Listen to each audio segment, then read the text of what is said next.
Desiree Dominique Sanchez, a 32-year-old woman and a mother of 5, died on Saturday after being stabbed at this house behind me.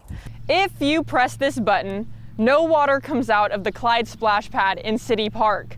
And it's been that way for about 3 years. But the city says it has other priorities. Here at Abilene High, district leaders are finding more ways to make college more accessible for its seniors. And that path starts right here at McMurray University. McMurray University announced on Tuesday it was issued $2 million to build a new sports facility that will be facing South 15th Street.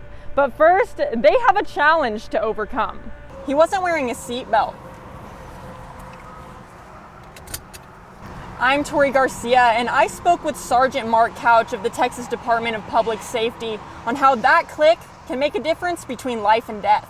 A 35-year-old man, Stephen Hopkins, died on October 15th after his motorcycle crashed into the back of a car that was turning onto Kenwood Drive. Maxwell Golf Course is no longer up for sale, but it's still closed. And that's leaving local golf teams like Cooper High without one of their practice spots. The 23rd annual Winters Dove Fest is coming up on September 6th. Drive through the big country and you'll see it. New construction and growing businesses almost everywhere you look are spending one final week in their jerseys. And this time, it's more than just about a game.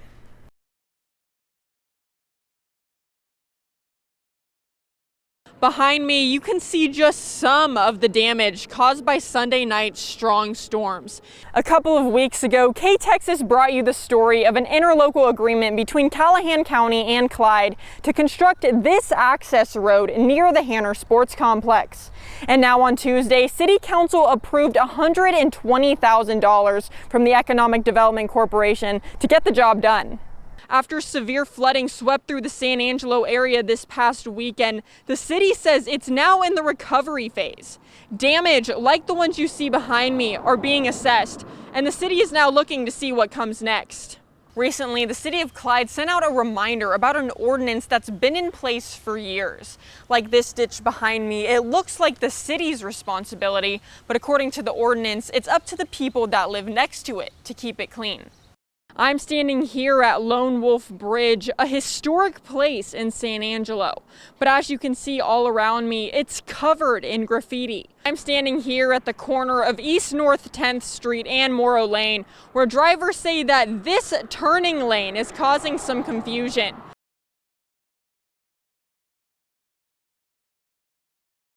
Two Care Bears went missing from this porch. I'm Tori Garcia, and I spoke with a homeowner who says that those bears weren't just toys. They were part of a tradition honoring her late daughter. It's the hardest thing in the world to lose a child. She was very outgoing, she loved people, and she loved children. So when I started trying to think of something to do for her, the kids was the first thing. Peggy's daughter, Valerie, passed away in 2019 from a genetic heart condition at only 45 years old. Peggy says she left behind a legacy that she now has worked to keep alive every holiday season since she died. Back many, many years ago, I was a single mom, had 2 kids. And one Christmas, my son had been in the hospital, and I had lost a lot of time from work, and, it was either pay the rent or buy Christmas presents. And somehow one of my daughter's teachers heard about this, that we were struggling. And her and some of the other teachers got together and bought presents for both of my kids, and one of them was a teddy bear. And Valerie loved that teddy bear. She had had it for over 40 years when she died. And she asked that the teddy bear be buried with her. Valerie's love for teddy bears inspired Peggy to start her own Christmas tradition, buying teddy bears all year long to give to children who might not get much under the tree.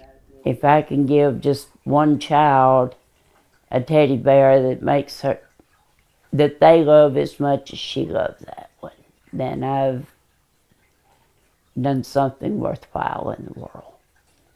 Every year, she buys a few dozen bears and gives them away. But this year, her tradition was interrupted.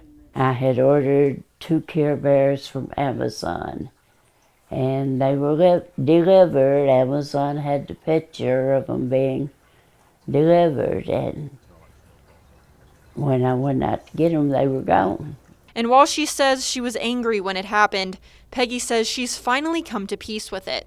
Now I just hope some child that needed it got it. I hope ever who took them actually needed them for their kids. She says giving away teddy bears brings her joy because she knows it's what her daughter would have wanted her to do.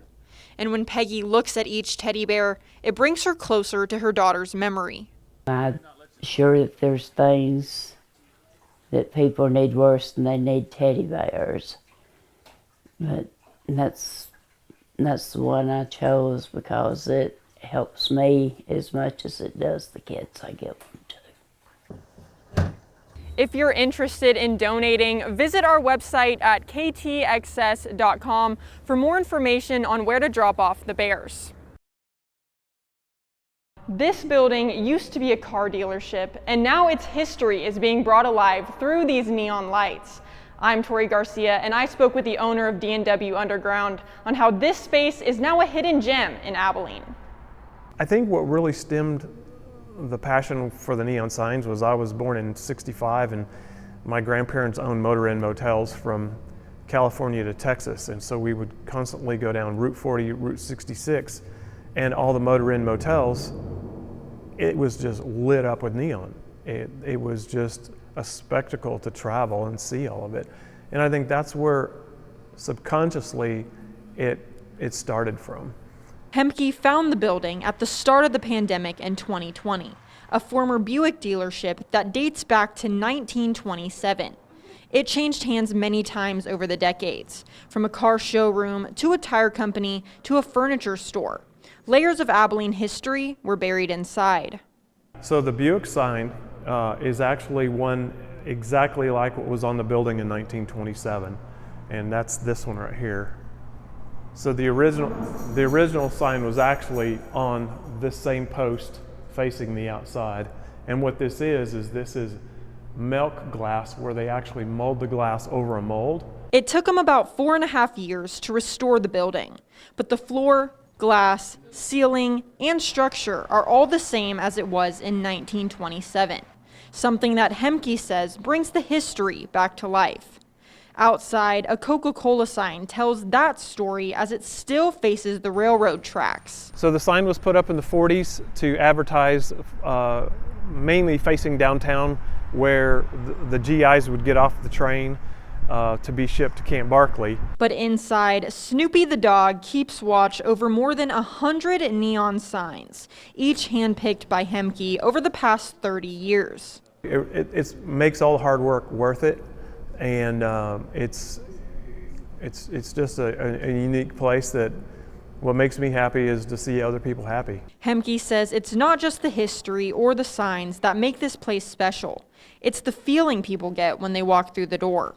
It's a hidden gem. A lot of people don't know about it, and I think what does it mean? I think to me, like, I go back to it. It's a happy place, and then you look at all the detail, and it's just a lot of history. Hemke's next project is just down the street at Andrew Furniture Warehouse, and he'll begin that restoration process next month.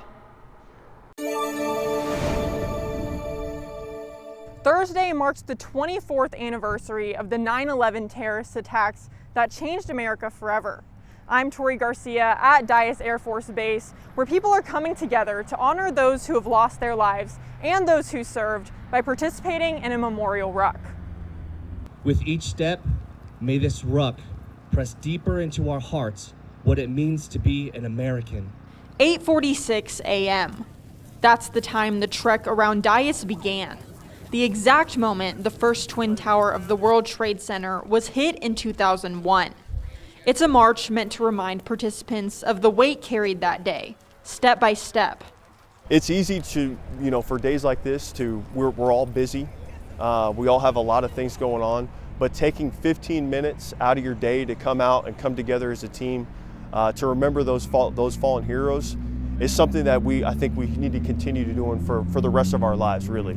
At 9:59 a.m., the South Tower collapsed, followed by the North Tower at 10:28 a.m., sending shockwaves across the world.